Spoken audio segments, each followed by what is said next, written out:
told your friend you're not okay? And tell me what's wrong and why you never said you felt that way. And guess you're trying to stay strong and fake a smile until...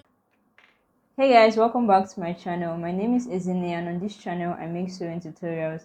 First of all, I just want to wish every single one of you a happy new year, and I pray that this year is filled with good tidings, lots of breakthrough, and we see God's favor in everything that we do. Amen. In today's video, I'm going to be showing you how to make a flared dress with ruffles and beads on the neckline. If you'd like to see how I make it, excuse me. If you'd like to see how I make it, keep on watching and don't forget to subscribe to my channel. Guys, we are almost at 500 subscribers, so please subscribe, and thank you to everyone that subscribed already. I truly appreciate you guys. Let's get started.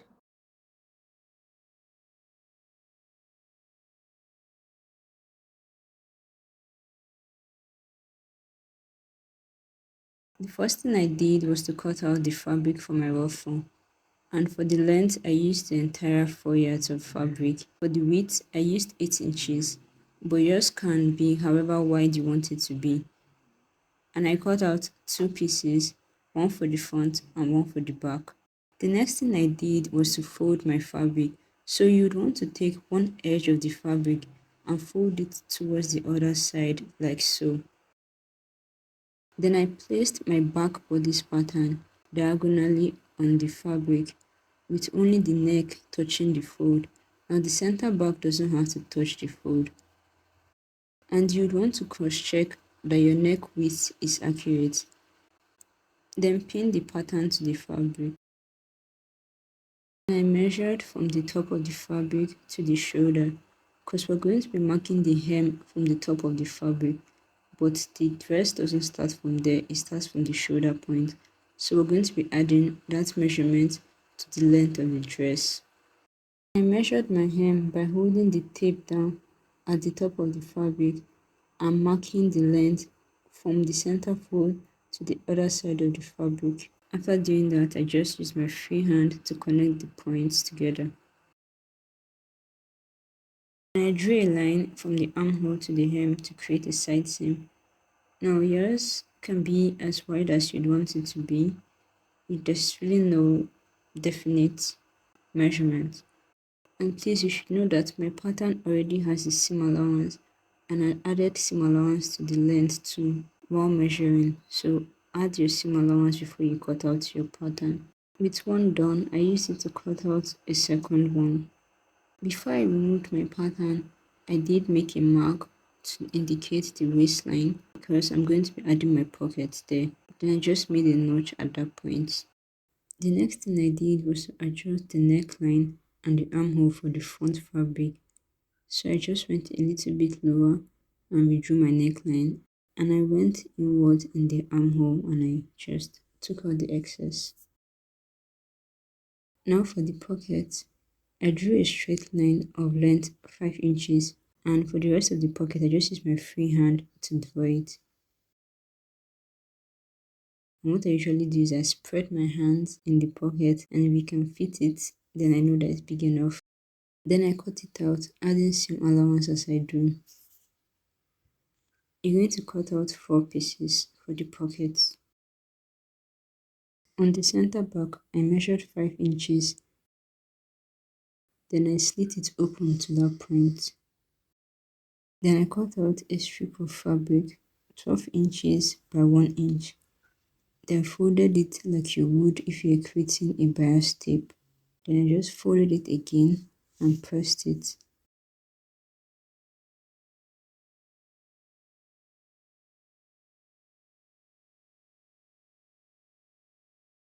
I used it to finish the raw edge of the slit in the center back.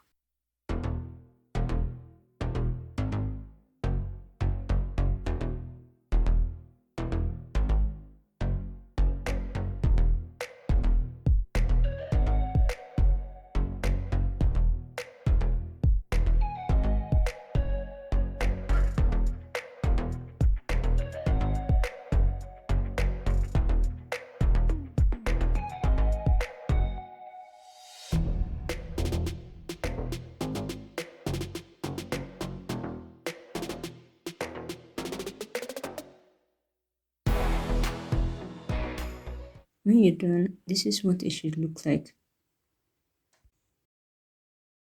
The next thing I did was to use an elastic to create a loop for the button. And I'm going to be sewing it into the seam that I just created.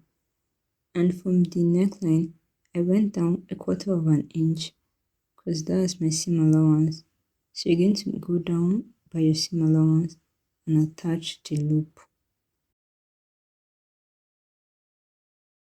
With right sides facing each other, we're going to attach the front and the back at the shoulder. Then I made a bias tape to turn over the neckline, but as an alternative you can use store-bought bias tape, whichever one is more convenient. And this is what it should be looking like when you're done. Then you're going to pin your pockets to the dress starting from the notch with right sides facing each other, and you're going to sew it with a smaller seam allowance than your side seam allowance. Then I made a top stitch on the right side of the pocket. You're going to repeat the same process for the other pockets. Now for the ruffle, I already went ahead and hemmed the ruffle fabric, and I'm just going to gather the entire fabric and join it to the front and the back. This is what it looks like after joining it, and it takes a lot of time, so just be patient with it. Then I joined the side seam, going all the way from the top around the pocket and to the ruffle. When you're done, you should have a nice invisible pocket like this.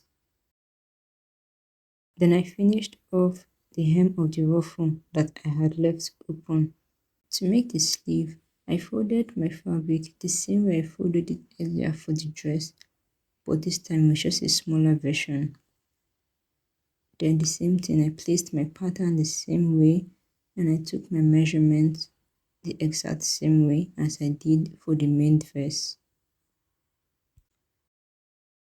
For the length of the sleeve, I added 3 inches to my long sleeve measurement. You're going to cut out 2 pieces for the sleeve. Then I joined the sleeve together at the side seam. The next thing I did was to use elastic to gather the hem of the sleeve, and I have done this in previous videos, so you can check those out. Then I attached the sleeve to the armhole of the dress. For the button, I made the button using the fabric, but you can use whatever button that you'd like, and just attach the button to the other side of the neck. Now the dress is actually complete. To sew on the beads, I'm using this very thin beading needle, and I'm going to thread my needle using a very long thread, but not so long that it will tangle. The first thing I did was to pass the needle a little distance away from the starting point.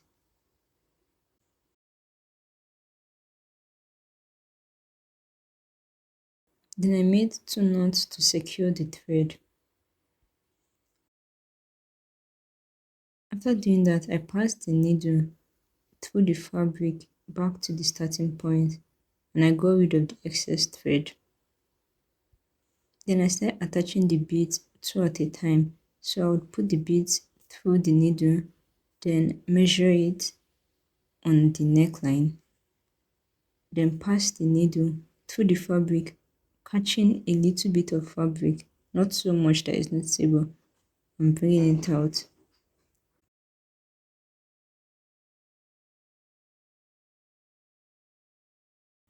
Then I just continue repeating the process till I was done with the first line. Then I moved to the second line and did the same thing too.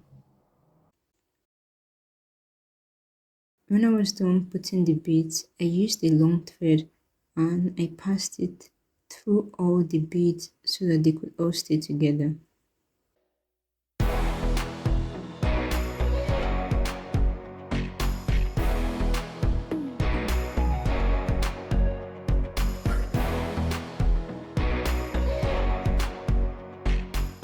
And this is the finished look, guys. Thank you so much for watching. Don't forget to like, subscribe, share with your friends. If you have any questions, leave it in the comment section, and I'll see you in the next video. Bye.